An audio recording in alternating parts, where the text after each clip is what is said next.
They clothed him in silk, not for comfort, but for control.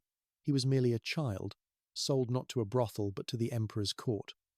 In Rome, some men possessed everything: gold, power, gods who resembled them.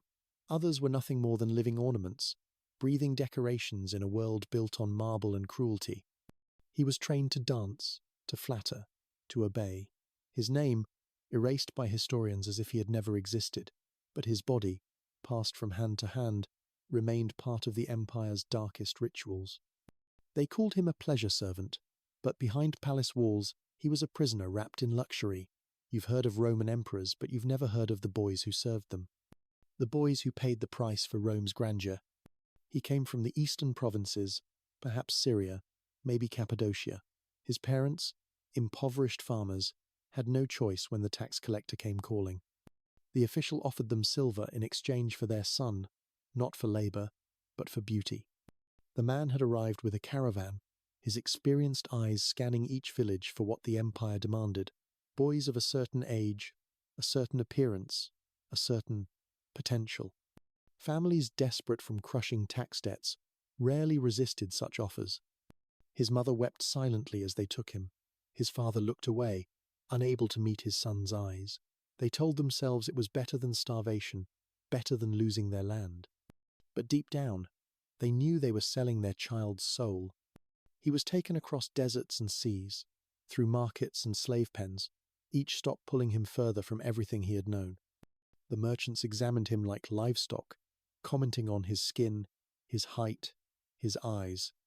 For weeks he sailed on overcrowded ships, breathing the stale air of the hold. Other children cried through the nights. Some stopped eating. The weak ones never made it to Rome. During the journey, he learned his first lesson. Invisibility was survival. The children who drew attention, who cried too loudly, who fought back, who begged, those children disappeared in the night. Finally, he reached the heart of Rome, the Palatine Hill, the emperor's residence. There, boys like him were renamed, bathed in perfume, and stripped of their identity. No more family, no more language, only obedience.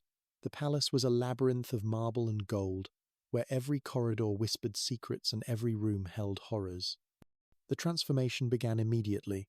His clothes were burned, his hair cut and styled, his skin scrubbed until it gleamed. They spoke to him only in Latin now, and when he answered in his native tongue, they struck him silent. In the Roman world, these boys occupied a peculiar and terrible space. They weren't common slaves, but neither were they free. They were luxury objects, symbols of power, instruments of pleasure reserved for the highest elite. Their bodies were modified, their voices altered, their minds shaped to serve the whims of men who believed themselves gods. Some were castrated to maintain their high voices and youthful bodies. Others were trained in darker arts. These concubines existed in a shadow world, mentioned only in whispers and coded references. Roman historians, so meticulous in recording military campaigns and political intrigue, remained mysteriously silent about these boys. He was trained to entertain, to dance with slow, seductive grace, to sing in a voice just soft enough to please, to pour wine without speaking, smile without feeling, serve without thought. Older eunuchs taught him the rules: where to look, when to kneel, how to survive. He wasn't considered a person anymore. He was property of the imperial household, just like the golden plates and ivory statues. The training was brutal in its precision. Every gesture was choreographed, every expression practiced until it became second nature. He learned to read the subtlest changes in his masters' faces, to anticipate their desires before they spoke them. Sometimes he glimpsed senators discussing conquests. Sometimes he heard laughter echo down halls lined with marble gods, but he always moved in silence. A servant? Yes, but not a free one, not a man, not a child. Something in between, something broken, something that no longer belonged to any world. The palace operated on a hidden schedule of depravity. Days were for public ceremonies and official business. Nights were for private entertainments, for the kind of activities that never appeared in official records. They gave him a new name. It wasn't Latin. It was soft, meaningless, easy to forget. Like him. Roman names carried weight, history, lineage. His new name was empty, a sound that floated in the air and vanished. In the nights, when the palace slept, he whispered his real name in the darkness. It was all he had left of who he had been. He was 14 when the palace guards came for him at night. He wasn't told where he was going. He didn't ask. He had already learned that questions meant punishment. The chamber he entered was drenched in oil lamps. Curtains fluttered like breath. The emperor sat on a couch of lion furs draped in jewels. His face, painted and powdered, looked more statue than man. There were others in the room, laughing, drinking, watching. The air was thick with incense and wine, masking other scents he didn't want to identify. He was told to dance. And he danced. The music was slow. The eyes were sharp. He didn't blink. He didn't speak. His bare feet moved across the cold marble as their gazes devoured him. He had been trained for this moment, but no amount of preparation could have readied him for the reality. The way they looked at him wasn't human. It was the way a collector might examine a rare vase, or a hunter might study cornered prey. When he finished, there was no applause, just silence, then a hand, beckoning him forward. That night was the first. It wasn't the last. Days meant nothing. Time wasn't counted in meals or moons, only in touches, in commands, in what part of him was claimed and what part was left. Rome built its greatness on a pyramid of power, as rigid as it was brutal. At the top, the emperors. Below them, senators, patricians, citizens. And at the bottom, slaves, women, children. He was even lower than that. He was an object. The empire's moral philosophy spoke of virtue and honor, but these ideals applied only to free Roman men. Everyone else existed to serve their pleasure, their ambition, their appetites. Sometimes he was called to entertain senators. Other times he was sent to traveling dignitaries. He was a gift now, passed like a fine vase, admired like furniture. Powerful men collected boys like they collected art. Each had their preferences. Blondes from Germania, dark-skinned beauties from Egypt, exotic rarities from Persia. He was part of someone's collection now. The worst part wasn't the abuse itself. It was the casual nature of it. How they discussed him while he was in the room as if he couldn't hear. How they made jokes about his body, his fear, his tears. How they seemed genuinely surprised when he showed any sign of humanity. One day, a new emperor rose to power. The old one died. Poisoned, they whispered. But the boy didn't cry. He had learned not to feel. The new emperor had different tastes. Younger boys, crueler games.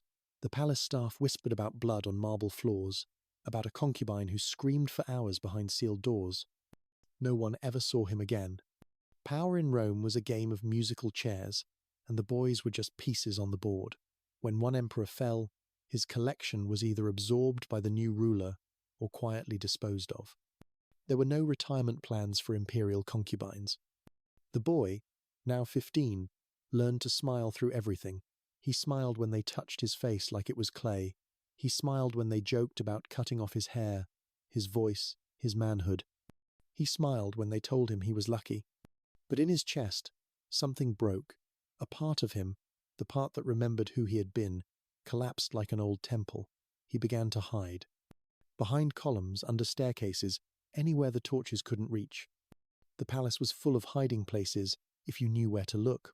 Forgotten passages, unused chambers, storage rooms where the old emperor's discarded treasures gathered dust.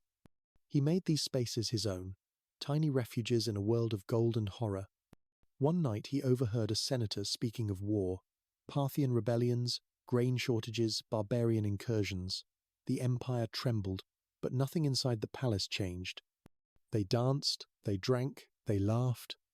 He wondered if Rome could fall from the inside, not from swords and fire, but from rot, from what they did to boys like him, from the moral decay that festered behind marble facades.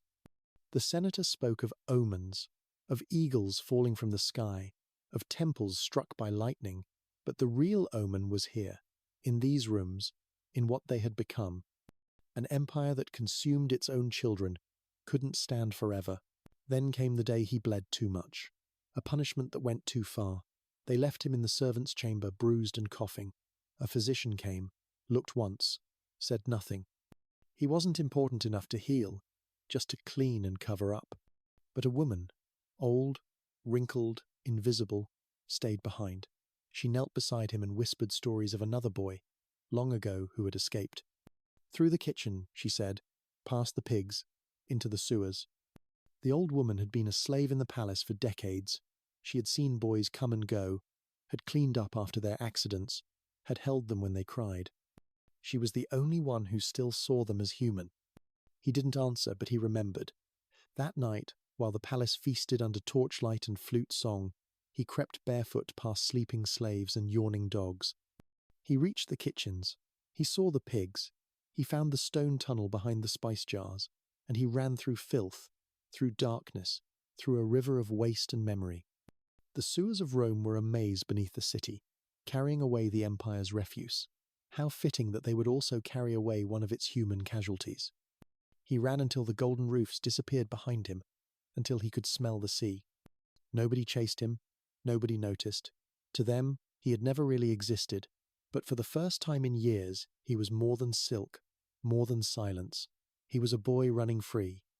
He reached a coastal village where no one spoke Latin, just fishermen and their nets, old women who sold herbs, children who stared without judgment. He offered no name. They asked for none. A baker gave him bread. A widow let him sleep beside the stove, and for the first time in years he wasn't touched. He worked, cleaning nets, gathering firewood, carrying salt. His hands, once soft and perfumed, grew calloused. His body, once prized, began to vanish under sunburn and sweat. But his eyes still remembered. They held the weight of what he had seen, what he had endured, what he had survived. The villagers didn't ask questions. They had seen refugees before, people fleeing war, debt, persecution. They understood that some stories were too painful to tell, that some pasts were better left buried.